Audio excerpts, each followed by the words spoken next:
नमस्कार दोस्तों, मैं Lakhan sir education YouTube channel में आपका स्वागत करता हूँ।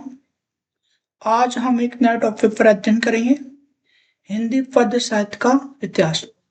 हिंदी साहित्य के इतिहास में ये सबसे महत्वपूर्ण टॉपिक है, क्योंकि इस टॉपिक के द्वारा ही हिंदी का ओवरऑल पूरा वर्णन किया गया है, सभी कालों का वर्णन किया गया है। इससे अधिकांशतः प्रश्न भी पूछे जाते हैं। तो बिना देर किए हुए आइए हम जानते हैं हिंदी साहित्य के इतिहास को। आचार्य रामचंद्र शुक्ल के अनुसार हिंदी साहित्य को सामान्यतः कितने भागों में बांटा है? 4 भागों में बांटा गया है। इन्हें हम हिंदी पद्य काव्य साहित्य के विकास काल के रूप में भी देख सकते हैं। इसको हम विकास काल भी मान सकते हैं, क्योंकि हिंदी पहले उद्भव हुआ हिंदी का और धीरे धीरे विकास हुआ। किस प्रकार से रचनाएं लिखी गई वो हम यहाँ पर जानेंगे। तो प्रश्न बनता है कि रामचंद्र शुक्ल के अनुसार हिंदी साहित्य को कितने भागों में बांटा है? तो 4 भागों में बांटा है। इतना आप ध्यान रखना। कौन कौन से भाग हैं वो हम आगे जानते हैं। पहला है आदिकाल। आदिकाल, इसको वीरगाथा काल के नाम से भी जाना जाता है। प्रश्न बनता है आदिकाल का दूसरा नाम क्या है? तो आदिकाल का दूसरा नाम वीरगाथा काल है। इसकी समय सीमा 1050 ईस्वी से 1375 ईस्वी तक है। कब से कब तक? 1050 से 1375 ईस्वी तक। अन्य नाम क्या है? वीरगाथा काल।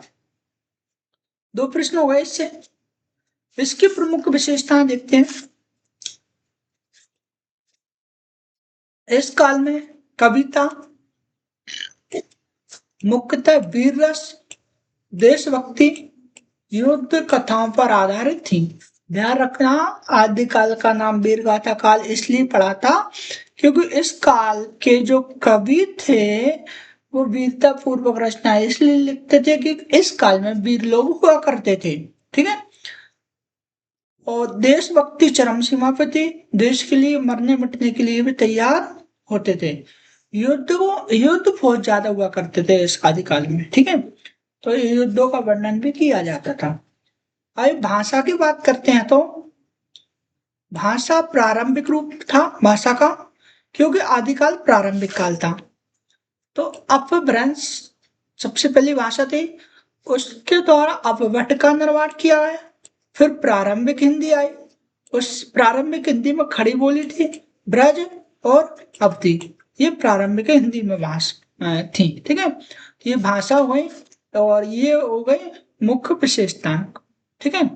आगे देखिए, कवियों का उद्देश्य क्या था? राजाओं और योद्धाओं की वीरता का वर्णन करना। मुख्य उद्देश्य, राजा अगर वीरता पूर्वक काम करते थे तो उनका वर्णन करते थे। और यो योद्धा हुआ करते थे, जैसे एक योद्धा बहुत सारे लोगों को मारता है या उनसे जीतता है, तो उनका वर्णन किया जाता था। किस काल में? आदिकाल में। इसके प्रमुख कवि देखते हैं।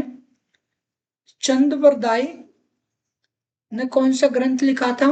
पृथ्वीराज रासो। चंद्रवरदाई द्वारा लिखित पृथ्वीराज रासो। और जगनिक ने कौन सा लिखा? आलाह खंड। आला उदल का वर्णन किया गया है। ठीक है। उनकी लड़ाई के बारे में वर्णन किया गया है। तो ये मतलब राजाओं के योद्धाओं, ठीक है, वीरता पूर्वक कहानियों पर ही रचनाएं लिखी गई। और अन्य कवि हैं जैसे सरपाद है, देवसूर, हरिहर, ये प्रारंभिक कवि इनको मान सकते हैं। तो प्रश्न किस प्रकार पूछा जाता है? प्रश्न पूछा जाएगा कि आदिकाल के 2 विशेषताएं बताइए। तो एक भाषा वाली विशेषता बता सकते हो आप, और एक वीर रस देशभक्ति किस पे आधारित रचना लिखी गई वो बता सकते हो। ठीक है। दूसरा क्वेश्चन आएगा आदिकाल के कवि कौन से हैं? तो हमको ये कवि लिख देंगे, उनकी रचनाएं लिख देंगे। और कई बार रचनाएं पूछी ली जाती हैं, जैसे पृथ्वीराज रासो किसके द्वारा लिखित है? तो चंद्रवरदास दास द्वारा लिखित रचना है। कालाखंड किसने लिखी? यहाँ से भी क्वेश्चन पूछा जाता है, यानी हर एक बिंदु है, हर एक बिंदु से प्रश्न बनने की संभावना है। ये आदिकाल हो गया। दूसरा आता है भक्ति काल। भक्ति काल, भक्ति काल का दूसरा नाम क्या है?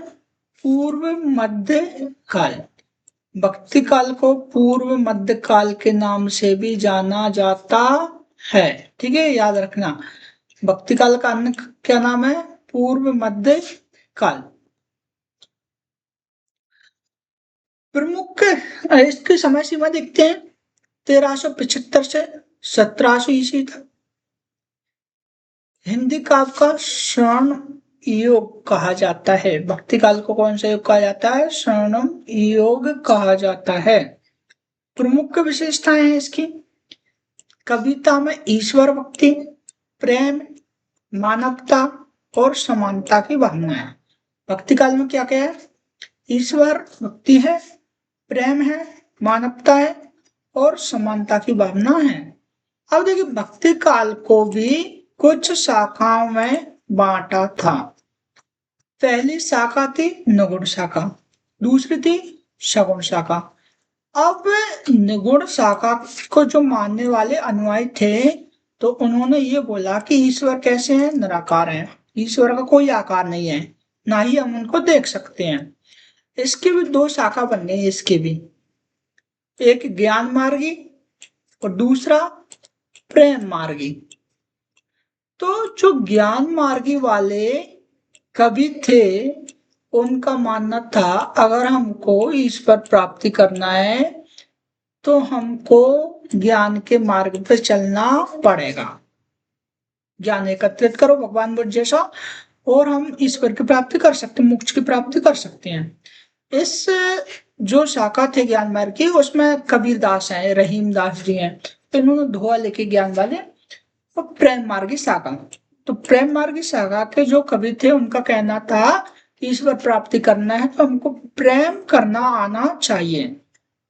जानवरों से भी, इंसानों से भी प्रेम, मतलब जो अपनत्व की भावना होना चाहिए। ठीक है, ना ही मार काट, ना द्वेष की भावना, ना अपमान की भावना। ठीक है, तो वो प्रेमवादी, प्रेम धारा के कवि थे। तो इसके मलिक मोहम्मद जैसी, ठीक है, और ये इसके शाखा के कवि थे। जैसे एक लिखा था, दोहा लिखा था इस शाखा कवि ने, पोथी पढ़ जग मरा, भयानक पंडित कोई, 2.5 अक्षर प्रेम का पढ़े सो पंडित होय। तो इस शाखा कवि ने लिखे हुए थे। दूसरे शाखा का कवि था सगुण शाखा। तो सगुण भक्ति शाखा थी, तो इस शाखा के जो कवि थे, उनका मानना था कि ईश्वर साकार है, मतलब ईश्वर का आकार है, उसको हम देख सकते हैं, उसको छू सकते हैं, उसका परिवार है। और इसके भी दो शाखाएं बांट रखी थी, एक थी राम भक्ति शाखा, दूसरी कृष्ण भक्ति शाखा। जो राम भक्ति शाखा के कवि थे तुलसीदास, इनका मानना था कि राम की पूजा करके हम ईश्वर की प्राप्ति कर सकते हैं। और कृष्ण भक्ति शाखा, इसके जो प्रमुख कवि थे वो थे सूरदास। ठीक है, और कृष्ण भक्ति शाखा के में ही मीराबाई आती है। तो ये दो भक्ति शाखा थी। निगुण भक्ति शाखा, इसमें भी दो थी, ज्ञान मार्गी, प्रेम मार्गी। सगुण भक्ति शाखा, इसमें भी दो शाखा थी, राम भक्ति धारा और कृष्ण भक्ति धारा। ठीक है, प्रश्न बनता है तुलसीदास किस धारा के कवि हैं? तो राम भक्ति धारा के। सूरदास किस भक्ति धारा के कवि हैं? कृष्ण भक्ति धारा के। ज्ञान मार्ग की शाखा के कौन है? कबीरदास। प्रेम मार्ग की शाखा के मलिक मोहम्मद जैसी। ठीक है, इतनी बात आप पे याद रखना। अब देखो कबीरदास की जो रचनाएं हैं कौन कौन सी हैं? साखी, दोहे, बीजक। साखी शब्द रमेनी है, दोहे हैं, बीजक हैं। और तुलसीदास की रचना है रामचरितमानस, कविता, बलि। सूरदास की रचना है सूर सागर। ठीक है, इतना आप याद रखना। मीराबाई है, मीराबाई ने भजन लिखे। कृष्ण भक्ति, कृष्ण के भजन लिखे हैं इन्होंने। रैदास नानक मलुकदास आदि। अगला तीसरा काल है रीतिकाल। इसको हम उत्तर मध्य काल के नाम से भी जाने जाते हैं। भक्ति काल को किस काल के नाम से? पूर्व मध्य काल। रीतिकाल को उत्तर मध्य काल। ठीक है। इस श्रृंगार युग रीति युग भी कहा गया है। ठीक है। तो ये प्रश्न बनता है, रीति काल को श्रृंगार काल क्यों कहा गया है? ध्यान से सुने, ये अति महत्वपूर्ण प्रश्न है, ये कई बार एग्जाम में पूछा गया है। तो रीति काल को श्रृंगार काल इसलिए कहा गया है कि इस काल में जितनी भी रचनाएं लिखी गई श्रृंगार परक लिखी गई। श्रृंगार परक मतलब जो नायिका थी उसके एड़ी से चोटी तक मतलब वर्णन किया गया है, सुंदरता का वर्णन किया गया है, इसलिए श्रृंगार काल कहा गया है। इसकी प्रमुख विशेषता देखते हैं। कविता का विषय प्रेम। प्रेम था, प्रेम जैसे फिल्में देखी होंगी आपने प्रेम वाले, तो ऐसे इनके कविता जो ग्रंथ लिखे गए हैं वो प्रेम से संबंधित लिखे गए हैं। श्रृंगार, श्रृंगार यानी रति, नायक नायिका के श्रृंगार का वर्णन किया गया है। नारी सौंदर्य, नारी की सुंदरता का वर्णन किया है, नायक नायिका का वर्णन किया गया है। ठीक है।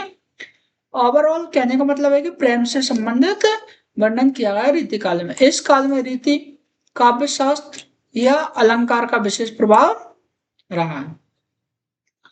दरबारी कवियों का काल था, राजा महाराजाओं की प्रशंसा करते थे। इस काल में क्या होता था, जो राजाओं के दरबारी कवि थे उनकी जो प्रशंसा करते थे तो वो राजाओं की प्रशंसा का वर्णन करते थे। भले ही राजा गलत काम करें तब भी उनकी हमेशा प्रशंसा करते थे। मान के चलिए राजा ने किसी निर्दोष व्यक्ति को सरकलम कर दी, मार डाला, निर्दोष व्यक्ति को मार डाला या सरकलम कलम कर दी, तो कवियों को लग रहा है, कवि तो ज्ञानवान रहते थे कि इन्होंने गलत किया, इस निर्दोष को नहीं मारना चाहिए था। लेकिन अगर उन्होंने अपनी रचना में लिख दिया कि राजा ने आज गलत काम किया, एक निर्दोष व्यक्ति को मारा, तो अगला नंबर कवि का ही लग जाए। इसलिए वो हमेशा प्रशंसा करते थे, भले गलत है तो वो क्या लिखेंगे अपनी रचना में, आज हमारे राजा जी ने एक नए अंदाज में सरकलम किया, बहुत ही सराहनीय किया, अन्याय के खिलाफ तलवार उठाई। तो ऐसी रचनाएं लिखते थे। प्रमुख कवि देखते हैं इस काल के, वीर भूषण हैं, वीर रस के कवि शिवराज भूषण। ठीक है। अगला है केशव दास, इनकी रचना रसक प्रिया, बिहारी, बिहारी सतसई। अन्य कवि हैं पद्माकर, देव, छायाराम आदि। ये हमारे 3 काल यहाँ तक कंप्लीट होते हैं। आगे देखिए आधुनिक काल, 1850 ईस्वी से अब तक माना जाता है। ठीक है। तो यहाँ पे कंफ्यूज ना हो बच्चे, कुछ जैसे रीतिकाल है ना 1700 से कई जगह 1900 लिखा रहता है, वो भी सही रहता है, और 1850 है ये भी सही है। ठीक है। इसमें बिल्कुल भी कंफ्यूज ना हो। अगर 1700 रीतिकाल का समय सीमा 1700 से 1900 ऐसा पूछा जाता है, 1 नंबर प्रश्न आता है कि रीतिकाल की समय सीमा बताइए, 1700 से 1900 तक, और 1850 ऑप्शन में नहीं रहता, तब भी वो सही रहता है। ठीक है। आप उसको बिल्कुल लगा सकते हैं। अगला देखिए आधुनिक काल, 1850 ईस्वी से अब तक, इसको गद्य काल के नाम से भी जाना जाता है। तो इसके भी बहुत सारे काल हैं, इसके भी कई युगों में बांटा गया है। पहला है भारतेंदु युग, 1850 से 1900 तक। देखिए भारतेंदु युग में क्या क्या विशेषता थी रही, नवाचार यानी नई चीजों का विकास करना, राष्ट्रभक्ति, देशभक्ति पर ज्यादा जोर दिया गया का भाव। भारतेंदु हरिश्चंद्र ने हिंदी साहित्य को नई दिशा दी। तो इस काल के जो प्रमुख कवि थे वो थे भारतेंदु हरिश्चंद्र। इन्हीं के नाम पर भारतेंदु काल या भारतेंदु युग कहा गया, इन्हीं के नाम पर रखा गया था भारतेंदु युग या भारतेंदु काल। देखिए प्रमुख कवि थे भारतेंदु हरिश्चंद्र, वैराग्य शतक, भारत दुर्दशा, इनकी जो रचनाएं थी भारतेंदु हरीश में बहुत सारे नाटक भी लिखे थे, बहुत सारी रचनाएं लिखी थी, लेकिन ये प्रसिद्ध रचनाएं। और अन्य कवि थे कि बालकृष्ण भट्ट, राधाचरण गोस्वामी, ये अन्य कवि हैं।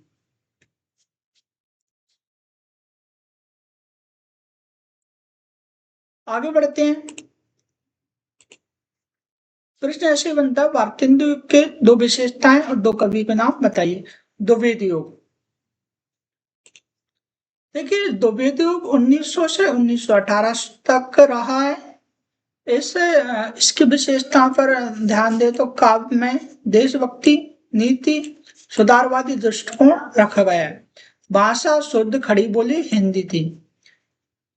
प्रमुख कवि की बात करते हैं तो महावीर प्रसाद द्विवेदी। द्विवेदी देखो, द्विवेदी युग का नाम भी उनके कवि महावीर प्रसाद द्विवेदी के नाम पर ही रखा गया। आगे बढ़ते हैं।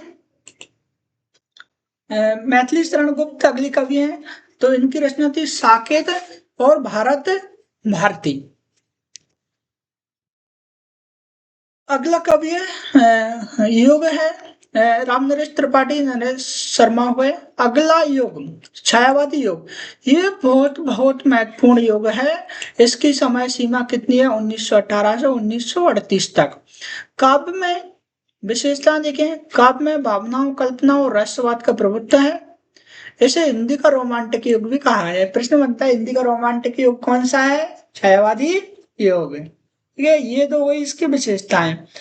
और इनके वो देखिए कवि जयशंकर प्रसाद द्वारा लिखित रचना कामायनी, सुमित्रा नंदन पंत ये पल्लव, महादेवी वर्मा रचना यामा, सूर्यकांत त्रिपाठी निराला, इसकी रचना है सरोज स्मृति। यानी ये छायावाद के प्रमुख आधार स्तंभ थे ये चारों कवि। ठीक है, प्रश्न आएगा छायावाद युग की दो विशेषताएं, दो कवि के नाम लिखिए, तो इनमें दो विशेषताएं और दो कवि के नाम तुम लिख सकते हो। आगे देखिए, प्रगतिवादी युग, इसकी समय सीमा है 1938 से 1950। समाज में असमानता, अन्याय और शोषण के खिलाफ काव्य रचना की गई है। विषय श्रमिक, किसान, स्त्री, गरीब पर प्रगतिवाद में इसका वर्णन किया गया है। प्रमुख कवि देखिए नागार्जुन, त्रिलोचन, रामेश्वर शुक्ल, अचल, सुमन पंत, ये उत्तरकालीन कवि थे। अगला देखें, नई कविता, आधुनिक जीवन की जटिलताओं और व्यक्तिगत अनुभूतियों का चित्रण किया गया है। जो समस्या थी उसका चित्रण किया गया है। तो प्रमुख कवि कौन से? अज्ञे, उनकी रचना हरिदास पर छड़बर, गजानन माधव मुक्तिवर, शमशेर बहादुर सिंह, कुमार विश्वास, ये नवी पीढ़ी कवि है। ठीक है, तो ये हो गए यहाँ तक आधुनिक काल के जो काल हैं उसके अंदर वो काल हो गए इसके। देखिए, अब इसका अपन सारांश देखते हैं सभी का। आदिकाल समय सीमा 10, आदिकाल का दूसरा नाम क्या है? वीरगाथा काल। समय सीमा 1050 से 1375 तक। प्रमुख कवि कौन से? चंद्रवरदाई, जगनिक। प्रमुख विषय कौन से रहे? वीरता, युद्ध। भक्ति काल, इसका दूसरा नाम पूर्व मध्यकाल। समय सीमा 1375 से 1700 तक। प्रमुख कवि तुलसीदास, सूरदास, कबीर, मीरा। विषय क्या कह रहे हैं इसके? भक्ति, प्रेम और मानवता। अगला रीतिकाल, उत्तर मध्यकाल के नाम से भी जाना जाता है। रीतिकाल को श्रृंगार काल भी कहा जाता है। समय सीमा 1700 से 1850। कई जगह 1900 रहेगा तो वो भी सही रहेगा। प्रमुख कवि बिहारी, केशवदास, भूषण। रचना प्रमुख विषय, किस विषय पर रचना लिखी? श्रृंगार और अलंकार पे रचनाएं लिखी। अगला देखिए, आधुनिक युग, इसको गद्य काल के नाम से जाना जाता है। कई जगह 1900 से अब तक रहेगा, वो भी सही है। 1850 से अब तक है, वो भी सही है। प्रमुख कवि देखिए भारतेंदु युग, द्विवेदी युग, प्रसाद पंत, सूर्यकांत त्रिपाठी निराला, ये सारे कवि हैं। भारतेंदु हरिश्चंद्र हो गए, हजारी प्रसाद द्विवेदी हो गए, महावीर प्रसाद ये सुमित्रा नंदन पंत, सूर्यकांत त्रिपाठी निराला। प्रमुख विषय थे राष्ट्रवाद, प्रेम, समाजवाद, प्रयोग। ये वीडियो आशा करता हूँ आपको समझ में आई होगी। आप इसको नोट डाउन कर ले या फिर इसका स्क्रीनशॉट ले लें और इसको बाद में रिवाइज करने में दिक्कत ना हो। ये आदिकाल हो गया, तो हमको याद क्या रखना है? आदिकाल का दूसरा नाम क्या है? वीरगाथा काल। समय सीमा रखना है, इसकी 2 विशेषताएं रखना है और इनके कवि रखना और उनकी रचनाएं याद रखना है। इतनी बात याद रखना। आदिकाल में किस से संबंधित रचनाएं लिखी जाती थी? भक्ति काल। भक्ति काल को पूर्व मध्यकाल के नाम से भी जाना जाता है। इस काल को स्वर्ण युग कहा जाता है। इसकी समय सीमा 1775 से 1375 से 1700। समय सीमा रखना है, दूसरा नाम याद रखना है, विशेषताएं रखना है और इनके जो शाखा थे नगुण और सगुण, ठीक है, कौन कौन से कवि आते हैं दोनों के अंदर वो याद रखना है।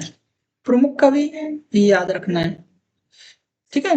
रीतिकाल कब से कब तक है, इनकी विशेषताएं, इनके कवि। आधुनिक काल कब से कब तक? आधुनिक काल के अंदर भी जो काल हैं उनकी समय सीमा, उनकी विशेषताएं, उनके कवि और उनकी रचनाएं। स्क्रीनशॉट ले लें या नोट डाउन कर लें। अगर आपने अभी तक हमारे चैनल लखन सर एजुकेशन को सब्सक्राइब नहीं किया है, प्लीज सब्सक्राइब करें, अपने दोस्तों के साथ शेयर करें और बेल आइकन जरूर दबाएं, ठीक है। मिलते हैं नेक्स्ट वीडियो में, जब तक के लिए जुड़े रहें हमारे चैनल लखन सर एजुकेशन से। धन्यवाद।